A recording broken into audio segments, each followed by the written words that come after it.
Greetings, everyone. Thank you for showing up and listening to this circle. This is a part of Jacob and my series of, I guess, the broader sense of the circle. The series would be called Spirit Bridge Outreach, focusing our journeys, tuning in, meditation towards beings or energies or entities other than humans. And so earth energies, but or there's like this one is a little different. It's not earth, so to speak, but it's a very important part of being here on earth. And a little to set up story, it's actually about the sun. So maybe a month or 3 weeks ago, I was thinking about what the subject would be for this circle. And what came to my mind was sun. And I thought, oh, well, I don't know. That's so big. Like, how can we, like, hi, sun, how you doing? Right. And it says, be careful. I'm strong. I could mess you up. So, but I put sun in the description. And then a couple, like 2 days ago, or maybe yesterday, Jacob asked about the subject for this time, and I kind of was apologetic. I said, well, I don't know, I just it came to me to focus on the sun. And then he reminded me about the solar flare, the big one that we just had that made the Aurora Borealis all over the place. And he said, oh, that was interesting. Did you set up for it to be the sun after that? I'm like, no, it was before. So even though I thought, I don't, sun, what do we, really? That's so big and overwhelming. And then it ended up that we had this huge anomalous event that was beautiful, but it also was intense. And it was beautiful because nothing happened that was unfortunate because of it, right? Yeah, yay. So then Jacob started talking about, well, how throughout human time there have, at various intervals for various generations, pretty stark and impressive and potentially scary sun events that affected our ancestors, either through the showing of it, like Aurora Borealis showing up in places and times that aren't typical, to who knows what else, being able to feel it, or that the sun goes away for a while because of maybe volcanic activity, goes away, meaning to us here on Earth. And so then we adjusted the focus of this, that's the focus, is to be open in the aftermath, and it's probably still going on to some degree, the waves of coronal mass ejection, I guess is the phrase to use, being pushed all the way to our little planet, felt in lots and lots of places, in lots of ways. So again, like those now in the digital age, even being able to do this live circle now is because of the internet.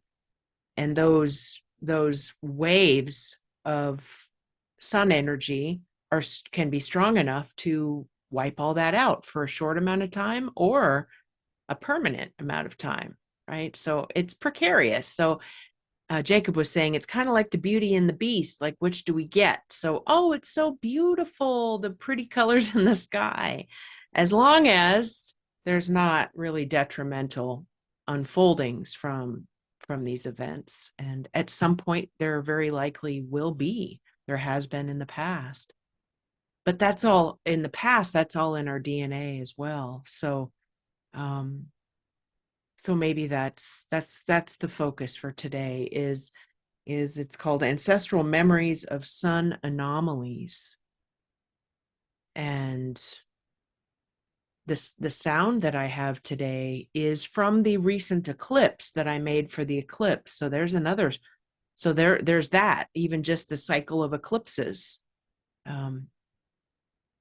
made an impression for sure. And now we know why they're happening scientifically. Our ancestors had a lot of stories about why things happened, and not to say that they weren't accurate, like a demon or an animal eating the sun, or all the stories I'm sure about auroras, and maybe that's some aspect of where the dragon energy shows up is the colors in the sky. And so the sound is about 12 minutes for our contemplative inward time. And it's a drumming and a recorded sound from NASA of the sun, not with the coronal mass ejection. I don't know if I want to hear that. So up close. I don't want to be so close to that. And so, Jacob, did you have anything you wanted to say to set this up? Yeah, that the ancient memory portion of this journey is what would be good to tune into, in that we know what we have heard and seen over the last few days, and this was reaching very far south, and it was very unusual. And while we believe the intensity was large, our observations are really over a very short time period. And so there is the difference between Beauty and the Beast is one of magnitude. So there is some evidence that suggests that in a more ancient time, when these huge storms would happen, they would be accompanied by lightning. And so the combination of the lightning, close, maybe not exactly at the same time, but within a very short period of time, was something that attracted the attention of the local people as it, started a lot of fires and such. So yeah, we've been exposed to the beauty part, and it would be good to feel the energy and the possibilities, and to be grateful that we do live in the age of the beautiful aurora rather than the destructive one.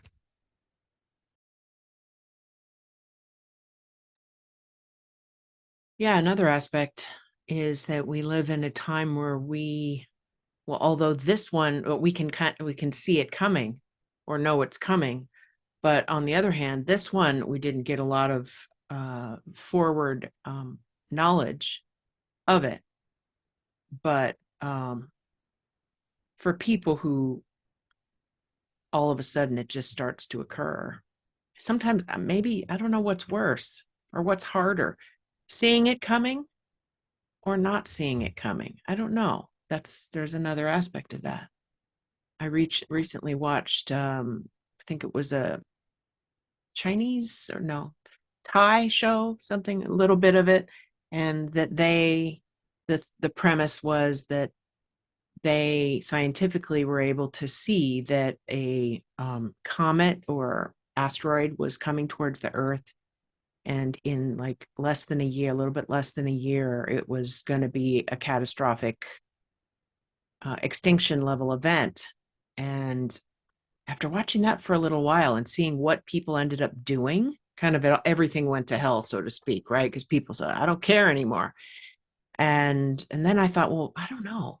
Is it good that we know a lot ahead of time if there's nothing that could be done about it? Because the worst in people might just come out. So at various times that's possibly the case as well, is during these times decorum of civilization, so to speak, whatever the decorums of civilization are at any particular time, can go out the window, and things can get really dangerous as well. So, and maybe some of our ancestry, some of our DNA awareness has a memory of that, right? Where things literally collapse because of what unfolds. And something about the sun is that's so obvious, but I'm going to say it anyway. The sun, like all the elements, is, even though it's not an element, but it is how we have any of the elements here in a livable fashion, is just, it's the good part is just right. We don't need too much and we don't need too little, because either way we're in a hardship way, right? So for growing things, for plants, for eating, for food, for, we have to have enough. But if we have too much, it kills everything off too. So it really is this earth is this sweet spot of just right. And once that is tipped even a little bit, it can create drastic changes. And all of this might sound like, oh gosh. And that's the case in some generations, in some places. And also the importance of gratitude for what is. So, in so many animist cultures, there is a reverence and a gratitude for the sun, that it comes back every day, comes back after an eclipse, it comes back after winter. So, that's a huge part. And nowadays, people might kind of not think about that as much, right? Because it feels less precarious. But the minute that there is an issue, then I have a feeling we'll all kind of run back to that. Oh, let me pray to the sun because it's so important. Let us not forget that, right? And so maybe something about that might come in for any of us while we're listening to the sound as well, is acknowledging our gratitude to our very important star. Very important star. It's what allows us to be here. So these 12 minutes, there's no assumption about how you might enjoy or experience the time. It might seem really short or it might seem long. You might drift in a way and get kind of loose minded. You might fall asleep. You might feel like you fall asleep. You might have some different images or thoughts float through your mind. You might have a full on movie like visionary experience. You might want to not think at all. You might want to offer gratitude. You might want to send your imagination or your cells some kind of connection to your ancestors who maybe at various times and places have experienced something that feels like it fits into this category. And you might want to write something or draw something. Okay, so you might want to stare off into space, whether day or night. And so there's no wrong way to engage with this sound, I guess is my point. And then after the sound, I'll pause the recording, and in the live room, we'll see if there's any shares that want to happen. And then I'll come back and close out this recording with bits of those shares. So enjoy your time with the drum and the sun sound, and I will see you on the other side.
quiet after the sound. Notice your body and your mind and what remains in you. Thoughts and feelings. Maybe there's a gratitude or an acknowledgement that you could offer regarding something that occurred. You might want to write something down or take a note to help you remember. You could take a moment to do that.